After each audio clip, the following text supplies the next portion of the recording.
Do you sound like a broken record parent?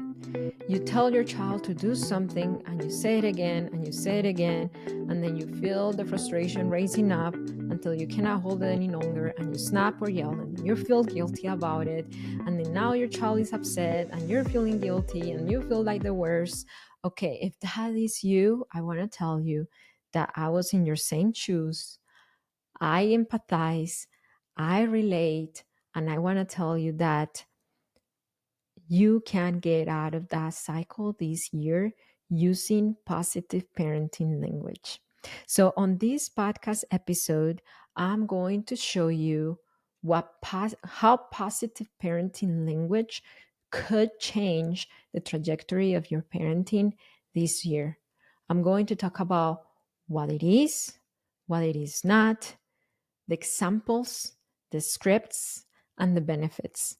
You are going to have a treat right now because this podcast episode is basically a class that I delivered this week for my coaching clients in HIC Parenting.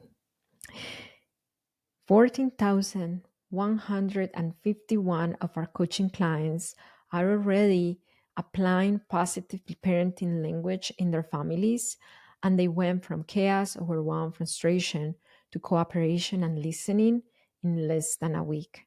And I know that if it was possible for them, 70% of them have highly sensitive kids, neurodivergent kids, autistic kids, meaning not autistic, ADHD kids.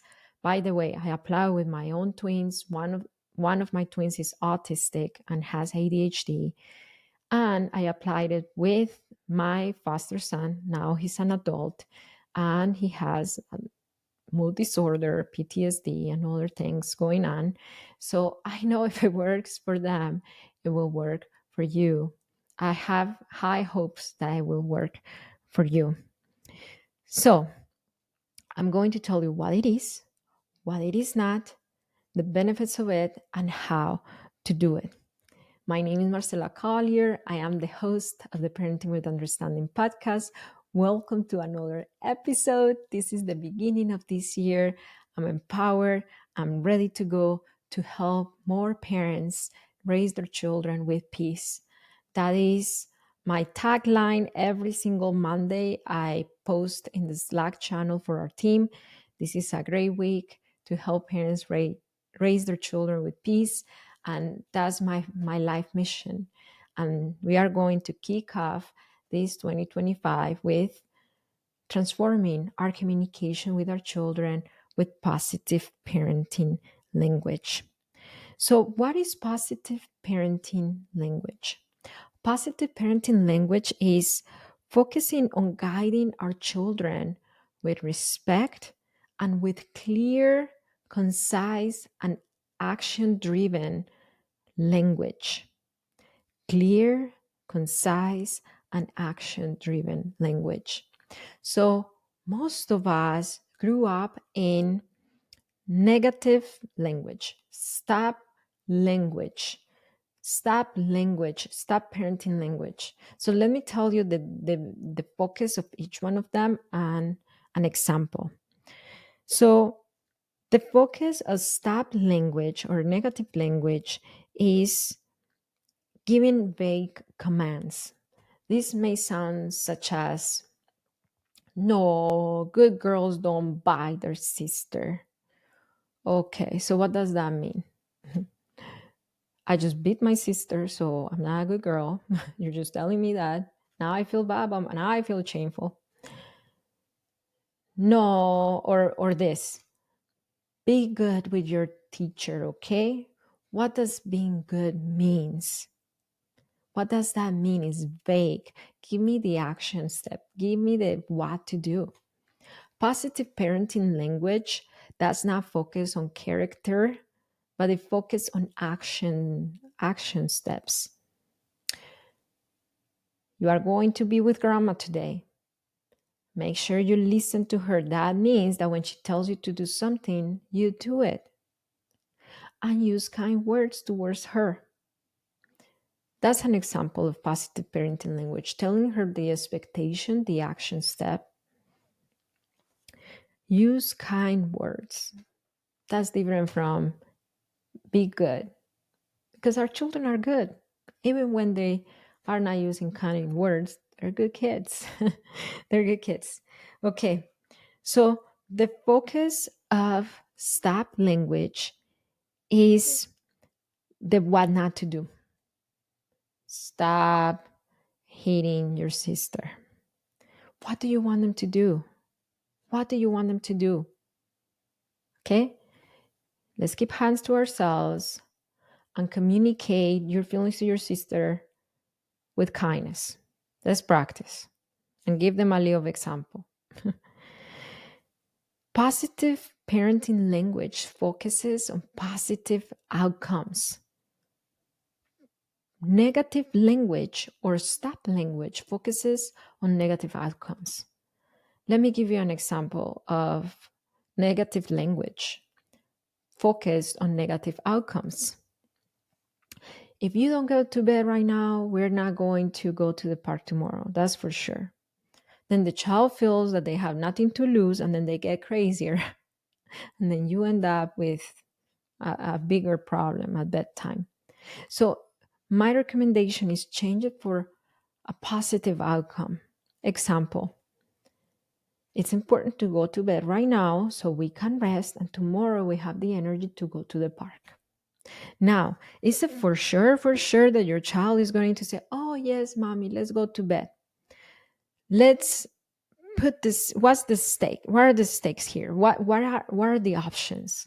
One that focuses on a negative outcome and another one that focuses on a positive outcome.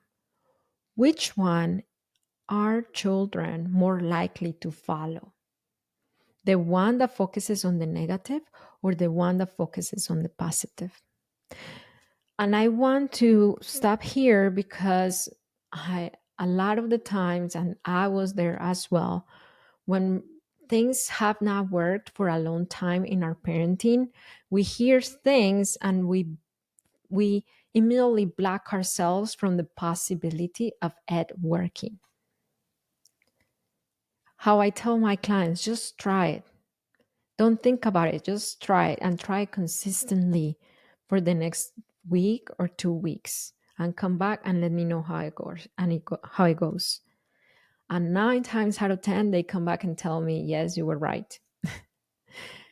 Because when we apply one time and it doesn't work one time and then we give up and we go back to our old, then our children are expecting us to go back to our old, which is the safe and familiar and consistent. Maybe not as safe, but the familiar and consistent thing for them.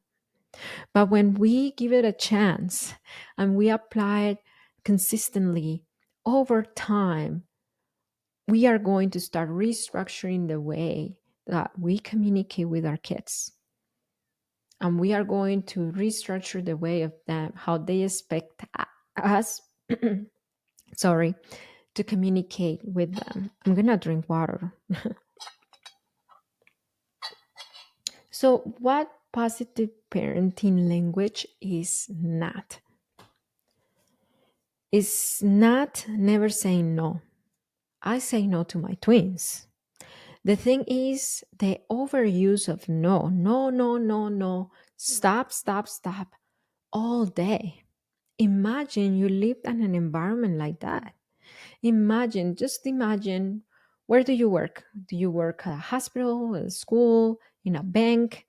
Just imagine the place where you work. And if your boss related to you that way all day, everything is no and everything stop, how would you feel? Very discouraging, right? Very discouraging. So it's not about never saying no, it's about being wise on when to use that no. Positive parenting language is not always saying yes. It's not always saying yes. We don't have to always say yes to use positive parenting language with our kids. Positive parenting language is never saying no and always saying yes. Positive parenting language is having more positive communication with our kids than negative interactions. Matter of fact, there is research about this. Dr. Judd Gutman, he's a researcher in the topic of communication and relationships, parent-child relationships, and just adult relationships. He found in his research that a healthy balance in communication has 5 positive interactions to 1 negative interaction. The 5 positive interactions counteract the 1 negative one. I have a question for you. What is your ratio? How many positive to negative interactions do your children get from you every single day? If the script is flipped, if it's changed, then my challenge for you this week is to flip the script, from five positive interactions at least to 1 negative. And 1 negative meaning like you're telling them no or stop or enough. And 5 positive for them to hear positive interaction from you, even if you are talking about something they cannot do. So it is about a balance, according to Dr. John Gottman, what creates this positive outcome. And if you're like Marcela, I've tried this, but it does not work. I have an invitation for you. My invitation is to get out of general advice, social media, and to take me up on this. I have a free class that you can find right now on my website in hicparenting.com. hicparenting.com. If you're watching from YouTube, the link is in the description below. And on this class, I teach you the 4-step system that all my clients have to make positive parenting interactions a reality in your family. You are going to go from a lot of frustration to a lot more peace. And you know the system that will help you raise your children with love and good accountability. Again, you can find it in hicparenting.com, or I'm going to leave a card up here of the video if you are watching this podcast episode from YouTube.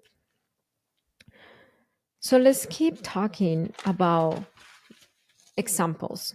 Let's talk about examples. I'm going to give you a few examples of how we can replace our negative or stop language words to positive parenting language to get cooperation a lot faster and listening a lot easier from our highly sensitive and strong-willed children. So let me walk you through a few examples. Enough. Stop whining.